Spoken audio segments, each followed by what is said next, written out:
The loss of Shanghai was disastrous for the Chinese.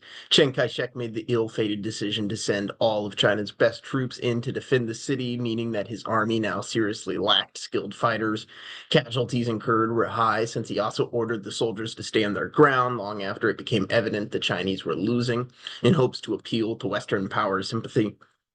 Back in 1899, U.S. Secretary of State John Hay, who served under President William McKinley, decided to flex America's newly emerging political muscles by circulating a policy demand to the powers of Europe called the Open Door Policy, which said that America would stand against any European powers' efforts to carve up Qing China like they were doing in Africa. In 1922, this promise was put in writing in the Nine Power Treaty, which affirmed the commitment to Chinese sovereignty, despite the fact that the system of government had switched from a monarchy to a republic, with the signatories including the US, UK, Japan, France, China, Belgium, Italy, Netherlands, and Portugal. When it became clear that the conference was in a deadlock and going nowhere, Chiang Kai shek had no other decision but to withdraw to Nanjing, with the Japanese following in quick pursuit. By December 1st of 1937, the Japanese had broken through the numerous fortified walls that interrupted the flat plains between Shanghai and Nanjing, laying siege and fully encircling the city in 2 days. With Nanjing being the nationalist capital of China, the Japanese expected Chiang Kai shek to try and defend it until the end, but to their surprise, he ordered a daring breakout of the encirclement and a retreat to Wuhan, ending the Nanjing decade. The casualties for the retreating army were horrendous, and many soldiers chose to surrender or remove their fatigues to blend in with the civilians, both proving to be fatal decisions. With the nationalist government having fled, Japanese General Owani Matsui believed he could break the back of China in one devastating blow, so he gave his soldiers the go ahead to commit a mass series of war crimes known notoriously as the Rape of Nanjing. During the atrocities, 200,000 civilians were executed, along with 35,000 POWs, and 50,000 women were raped. He was again surprised when China did not surrender, and he ordered the army to continue in pursuit. During the first half of 1938, the Japanese marched on Wuhan, capturing territory with little resistance. This changed in June when they launched the Battle of Wuhan, and they were met with stiff resistance, including a Chinese army of 1.1 million versus the Japanese 375,000. To close this apparent gap in manpower, Japan resorted to the wide-scale use of chemical weapons against the Chinese in direct violation of the Hague Convention, which contributed to the eventual fall of the city in October of that year, although only after inflicting heavy casualties on both sides. Chiang Kai-shek then took his army and retreated to the mountains, moving the capital to the city of Chongqing, with the mountains around Chongqing having long been the stronghold for the communist guerrilla fighters. In his retreat, Chiang Kai-shek made the terrible mistake of following a scorched earth policy and ordered the destruction of dams along the Yellow River, causing a massive area downstream to flood, consequently displacing 5 million Chinese peasant farmers and causing 60,000 civilians to drown and another 400,000 to die from the ensuing famine caused by the crop failure. These combined events meant that when the Japanese arrived to the inner provinces, they experienced a level of fierce resistance and terror they had not experienced so far. It is important to note that up until this point, the communist ranks were small and largely limited to the radicals under General Mao, who had been hiding out in the mountains around Chongqing. However, after the nationalist government's initial efforts to blame the flood on Japanese aerial bombing runs were quickly debunked, many of these displaced peasants became radicalized and sympathizers to the communists as an alternative to the nationalist government, who they now saw as inept. Wang Jingwei, who, after stepping down from leader of the Kuomintang for a second time, fled to Vietnam, where he began independent efforts to negotiate the end of the Second Sino-Japanese War through diplomatic means. It was during his time in Vietnam that he would survive a Kuomintang assassination attempt, although it would lead to persistent medical complications for him. In 1940, the Japanese had convinced Wang Jingwei to defect completely, installing him as an autocratic puppet leader in Nanjing to rule the reorganized national government. Upon hearing the news that the Japanese had created a second Chinese puppet state, Emperor Puyi became extremely depressed, knowing it was not their intention to ultimately reinstate him over all of China proper. He also became paranoid, believing his Japanese captors were poisoning his food to make him infertile, so he began to take an assortment of drugs to counteract his erectile dysfunction, making him emotionally erratic. In January of 1941, unanticipated movements of the new Fourth Army, which was a rare communist-led brigade of the National Revolutionary Army, caused Chiang Kai-shek to believe they were attacking the nationalists, and he ordered the encirclement and mass execution of the army, killing 7,000 communist soldiers in the process, something which would further hurt the nationalist standings with the Chinese citizens who saw the event as Chiang Kai-shek taking advantage of a situation to get rid of his eventual political opponents.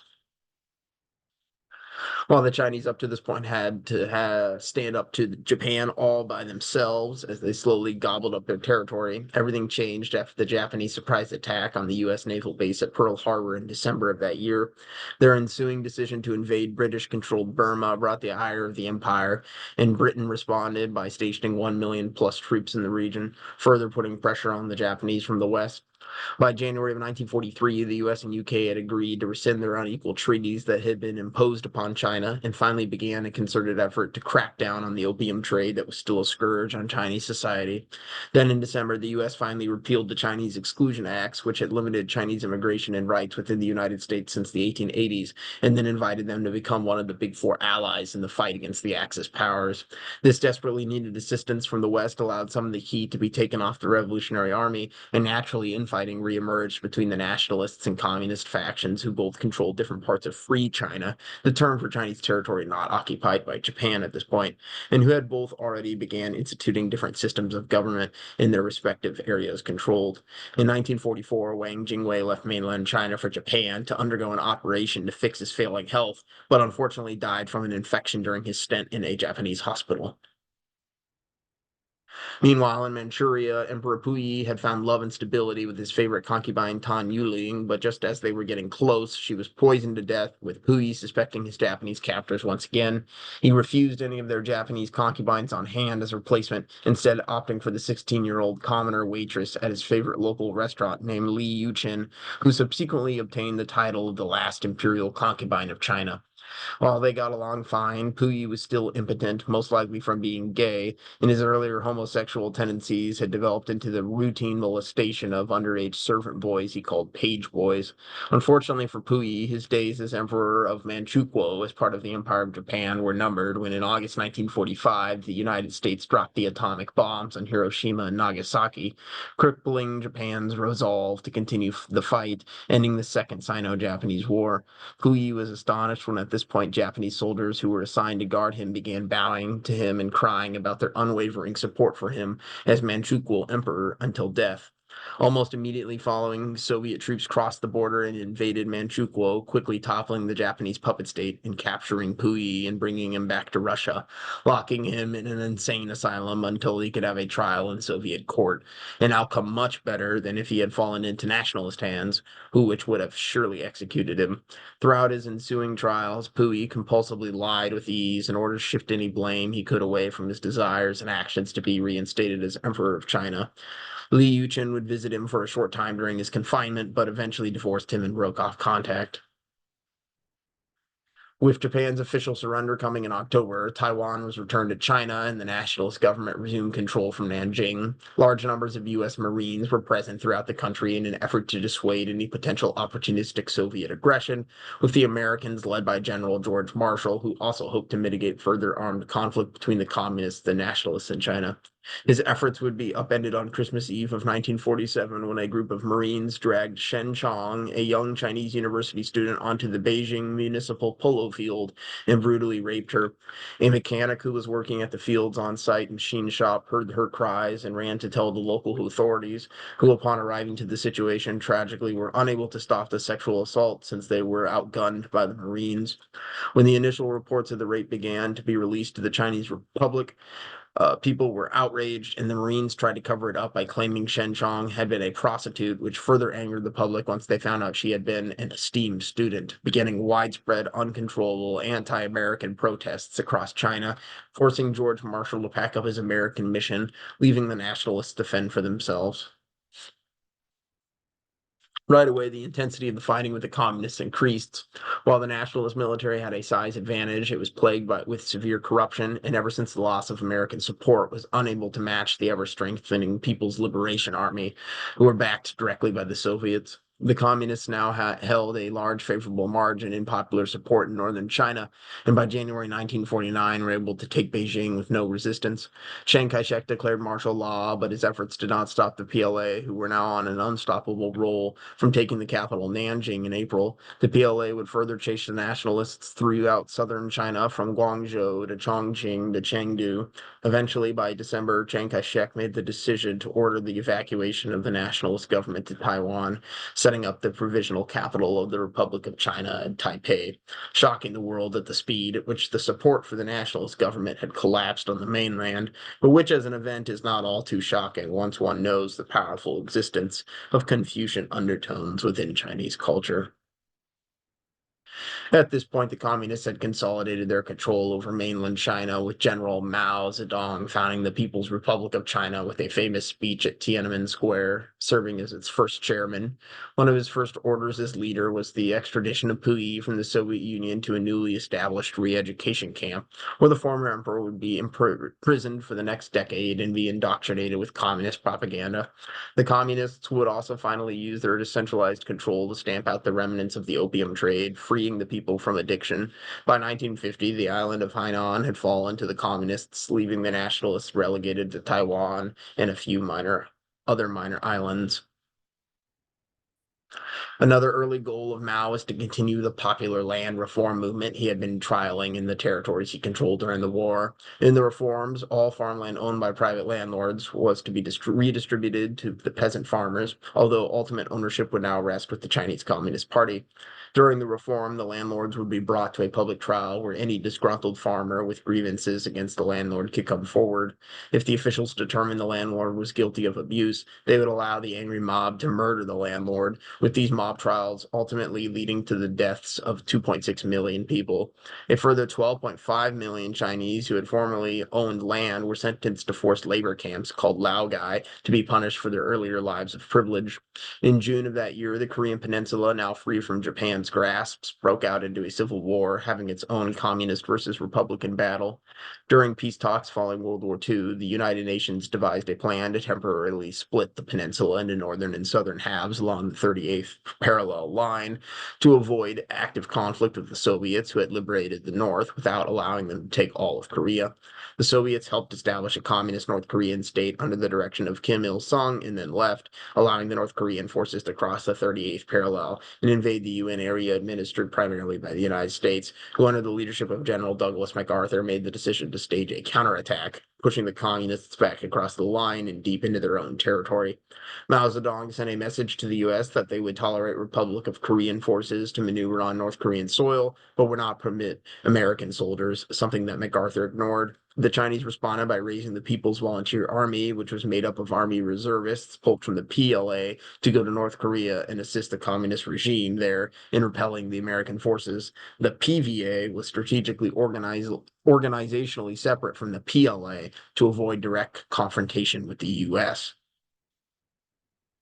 China's intervention in Korea was a success, and the U.S.-led forces were forced to retreat, with an armistice later signed that saw a pause in the fighting but led to the creation of a border surrounded by a demilitarized zone separating communist North Korea from the south. The newly emboldened Chinese forces would ride off the success by invading and retaking Tibet, which had claimed its own independence under the Dalai Lama following the chaos of the Xinhai Revolution. Meanwhile, on Taiwan, the Kuomintang feared losing the island itself to communist rebels, so Chiang Kai-shek declared martial law, making Taiwan a one-party autocratic state ruled by the Kuomintang for the next 4 decades. During this time, intellectuals and members of the political opposition were persecuted and killed for speaking out in what became known as the White Terror. The Americans, who still had a large naval presence in the area, were shocked at how corrupt the Kuomintang leadership were and were dismayed that they were using the same violent tactics as the communists to pursue their goals. Therefore, in 1954, when the PLA began shelling the Kuomintang-controlled Matsu and Dakin Islands, lying just off the coast of the mainland, the U.S. pledged to only come to the aid of the nationalists in the event Taiwan itself was invaded when it signed the Sino-American Mutual Defense Treaty, although at this point, the U.S. still considered the nationalist government in Taipei to be the rightful rulers of the Chinese people. Shortly after this, series of events known as the First Taiwan Strait Crisis continued when the PLA seized the small Yijiangshan Islands, prompting U.S. President Dwight D. Eisenhower to pass the Formosa Resolution, increasing the presidential powers to unilaterally aid Taiwan, although it stopped short of offering protection for any additional territory. It helped facilitate the nationalists' withdrawal from the Darken Islands, ending the crisis for the time being. Early on in his reign, Mao would travel to the Soviet Union to meet with communist officials there to learn the secrets on how to effectively manage a socialist state. While the two nations entered into an alliance, Mao felt belittled by the Soviet officials who didn't believe he was a real Marxist-Leninist, which led him to begin to form a competitive relationship with China's neighbor to the north. When Mao returned to China, he began the implementation of the first five-year plan, which was based off a similar five-year plan system used by the Soviets. The first five-year plan would focus on the rapid industrialization of China, especially the war-ravaged Northeast, with the mass construction of coal mines and steel foundries to increase industrial output. The first five-year plan was largely a success and saw national industrial output rise 129% by 1957, although it did divert some labor away from roles, which were previously agriculture producing, so future reforms would be needed to increase agriculture productivity. At this point, Mao was feeling confident in his abilities to competently manage China in all its intricacies, just like a modern emperor would, and he decided to launch the 100 Flowers campaign, which would encourage Chinese citizens to write the government about their opinions and ideas on what the Communist Party was doing right and what would be some good ideas for moving forward. Mao was shocked when an overwhelming portion of the responses were negative in nature, mostly complaining about the lack of individual freedoms resulting from the strict working hours now mandated for all citizens to drive these gains in productivity. An angry Mao then launched the anti-rightist campaign with the stated goal of purging the Communist Party of all supposedly right-wing members, leading to the persecution and political imprisonment of 550,000 party members for many years. In 1958, PLA forces attempted to land on the nationalist-controlled island of Dongding to seize it and restart their campaign to retake control of Taiwan, but failed in the initial assault. They subsequently began shelling the Matsu Islands again, as well as Kinmen, causing the U.S. to move troops and warships into the area to bolster Taiwan's defense. With the added support of American missiles and other military supplies to Taiwan, the PLA began running out of its already thin artillery inventory, and the communists in Kuomintang agreed to a pseudo ceasefire in which both sides would take turns lightly shelling each other's contested island territories on alternating days with prior warning so that no casualties would occur. This odd situation would continue this way until 1979 when the U.S. finally agreed to establish diplomatic relations with the People's Republic of China.